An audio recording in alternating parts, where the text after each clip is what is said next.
আমরা তো অজু ভঙ্গের ও নামাজ ভঙ্গের কারণ জানি, তবে ঈমান ভঙ্গের কারণ জানি না। সুতরাং কিভাবে ঈমান ভঙ্গের কারণগুলো জানতে পারবো? ঈমান ভঙ্গের কারণগুলো নিয়ে আমাদের একটা বক্তব্য আছে, বেশ দীর্ঘ 25-30 মিনিটের, ইউটিউবে ফেসবুকে পাওয়া যায়, সেটা বিস্তারিত শুনে নিতে পারেন।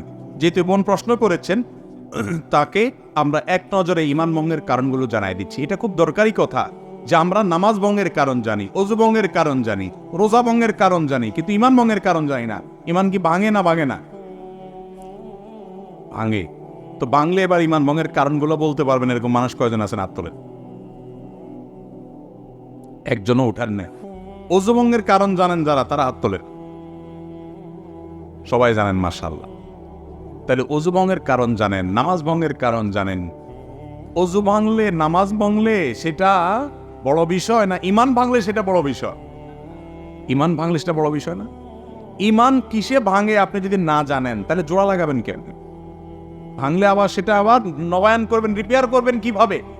রিপেয়ার যদি না করতে পারেন, আপনার বয়স 80-90 চলে গেছে, ঈমান কতবার ভেঙে বসে আছে আপনি জানেনও না, জোড়া লাগান নাই, তাহলে তো আপনি বেঈমান হয়ে দুনিয়া থেকে যাচ্ছেন। ডেঞ্জারাস না বিষয়টা? এই যে ঈমান ভঙ্গের কারণগুলো সম্পর্কে জানা দরকার আছে না নেই? আমি এক নজরে সংক্ষেপে বলে দিচ্ছি। ঈমান ভঙ্গের কারণগুলোকে ওলামায়ে কেরাম নানাভাবে ব্যাখ্যা করেছেন। মৌলিক কারণ খুবই কম। এর ভিতরে প্রসিদ্ধ একটা ব্যাখ্যা হলো যে ঈমান ভঙ্গের 10টি কারণ আছে। এই 10টি কারণের ভিতরে সর্বপ্রথম কারণ হলো শিরকে আকবর করা, আল্লাহর সঙ্গে কাউকে শরীক সাব্যস্ত করা।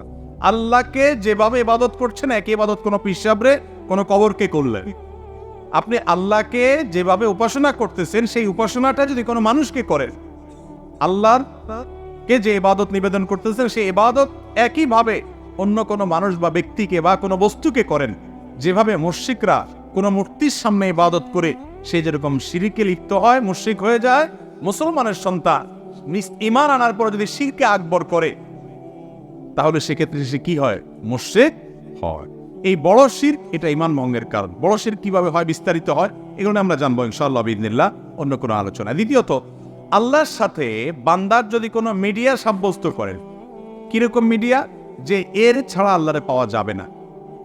যেমন আমাদের অনেক ধর্মের ভাইয়েরা মনে করেন যে আল্লাহকে পাইতে হলে সরাসরি পাওয়া যাবে না, বিভিন্ন দেবতা ধরতে হবে, এই জন্য অনেক দেবতার পুজো করে তারপরে ঈশ্বর পর্যন্ত, আল্লাহ পর্যন্ত যেতে হবে। ইমানদার যদি মনে করে যে আল্লাহকে পাইতে হলে আল্লাহর বিভিন্ন ভায়া আছে, এগুলো ধরতে হবে, ওনাদেরকে ছাড়া আল্লাহকে পাওয়া যাবে না, এরকম যদি মনে হয় এবং আল্লাহর ইবাদতটা তাদের মাধ্যমে কর, তাহলে সেটাও ঈমান ভঙ্গের কারণ। তৃতীয়ত, ঈমান ভঙ্গের কারণ হলো যে যদি কেউ মনে করে যে ব্যক্তি অমুসলমান, কাফের, ভিন্ন ধর্মের অনুসারী, বেঈমান, ঈমান আনেন নাই, মনে করে যে না তারটাও ঠিক আছে, তাহলে এই লোক বেঈমান, এই লোক ঈমান থেকে খারিজ হয়ে যায়, এটা ঈমান ভঙ্গ হয়ে যাওয়ার মতো কারণ। কারণ আপনি একটা লোক আল্লাহর প্রতি অবিশ্বাসী, আপনি বললেন না তারটাও ঠিক আছে। আমাদের অনেক মুসলমান ভাইরা আছে আজকাল, তাদের বিশ্বাসগুলো গোলালো মার্কা বিশ্বাস হয়ে গেছে। তাদের বিশ্বাসগুলো এখন আপনার শৈথিল্য প্রদর্শনকারীদের বিশ্বাস হয়ে গেছে। কিরকম? সেটা বলে যে সব ধর্মই ঠিক আছে। এরকম কিছু সুশীল আছে না, সুশীল, এই সুশীল টাইপের মুসলমান আছে কিছু, যে বেশি ভালো সাজে, বলে যে সব ধর্মই ঠিক আছে, সব ধর্মই তো ভালো কথা বলে। যেই ব্যক্তি আপনার মালিকের অস্তিত্বই স্বীকার করে না বা মালিকের একত্ববাদের স্বীকৃতিই দেয় না, সে কিভাবে ঠিক থাকে? তার অনেক ভালো কাজ থাকতে পারে, ভালো গুণাকে আপনি ভালো বলেন, কিন্তু সে কখনো আল্লাহর কাছে গ্রহণযোগ্য ইমানদার হতে, সে ইমানদারই না, আল্লাহর কাছে গ্রহণযোগ্য বান্দা হতে পারে। এই জন্য যে বেঈমান তাকে বেঈমান মনে করতে হবে, যে ইমানদার তাকে ইমানদার মনে করতে হবে। তার সাথে আপনাকে মারামারি করতে কেউ বলে নেই, তারটা সে করুক, বাধাও দিতে পারে নাই, তারটা সে করুক, কিন্তু আপনার মনে রাখতে হবে এটা ইসলাম, এটা কুফর, এটা ঈমান, এটা বেঈমান, স্পষ্ট থাকতে হবে। আপনি যদি গোলালের মতো সব পাকিয়ে ফেলান, এটা কিন্তু ঈমান ভঙ্গের কারণ হতে পারে। 4 নম্বর হলো, যদি কেউ মনে করে নবী করিম সাল্লাল্লাহু আলাইহি ওয়াসাল্লামের আদর্শের বাইরে অন্য কোনো আদর্শ আরো উত্তম আছে, বেটার আছে, এটা ঈমান ভঙ্গের কারণ হতে পারে। 5 নম্বর হলো, যদি কেউ নবী করিম সাল্লাল্লাহু আলাইহি ওয়াসাল্লাম যত বিধিবিধান নিয়ে আসছেন এর কোনোটাকে অস্বীকার করে, অপছন্দ করে, ঘৃণা করে, না এটা আমার ভালো লাগে না, ইসলামের সব ভালো লাগে, এই যে মেয়েদেরকে আল্লাহ তাআলা ছেলেদের অর্ধেক দিতে বলেছে, এটা আমার ভালো লাগে। আছে না কিছু সুশীল এরকম বলে, আরে ভাই তোমার ভালো লাগাতে না লাগাতে কি আসে যায়, তুমি কি বুঝবে আল্লাহ কেন অর্ধেক দিয়েছেন? মেয়েরে আল্লাহ খরচের কোনো আইটেম দেয় নাই, আবার অর্ধেক দিয়েছেন কোত্থেকে? বাপের সম্পদ থেকে। মায়ের সম্পদ থেকে, আবার স্বামীর সম্পদ থেকেও ভাগ পাবে, সন্তান থেকেও ভাগ পাবে, মহর তো পাবেই। খরচ কিন্তু 1 টাকাও নেই। আর ছেলের খরচ সব জায়গায় আছে। শ্বশুর বাড়িতে গেলে মিষ্টি পোলটাটাও তার নিতে হয়, বাবার বাড়িতে গেলে ফলের প্যাকেটটাও তার কিনতে হয়, বউয়ের খানার টাকাও দিতে হয়, নিজেরটা তো দেওয়া লাগেই। তারপরে বলা হয়েছে তার 2 টাকা।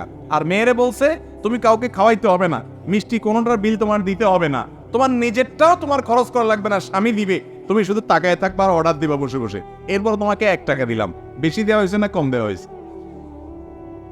কিছু ভাই আছেন যাদের মাথায় বুদ্ধি শুদ্ধি এত কম, এরা হিসাব নিকার বোঝে না, অঙ্ক বোঝে না, বলে যে ইসলাম মেয়েদেরকে ঠকাইছে, আমার এটা ভালো লাগে না।